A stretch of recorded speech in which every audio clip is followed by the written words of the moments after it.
for folks to see that the boundary stuff we talk about in other contexts also applies online, sometimes that doesn't translate. I remember you were saying in your section, some of the students you were working with were sort of setting boundaries in class and being like, wait a second, yes, I don't want that.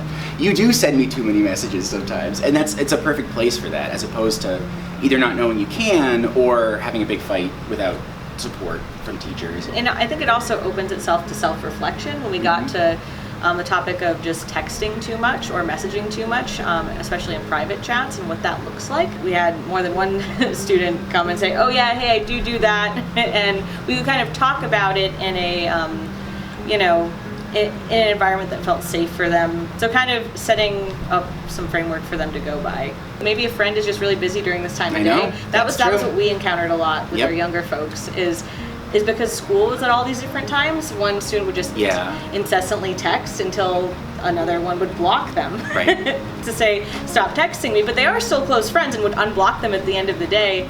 But well, that's a thing though. That's another thing is that the boundaries sometimes are extreme because the communication is not great. I've had people say like, hey, I actually do want to text you once a day.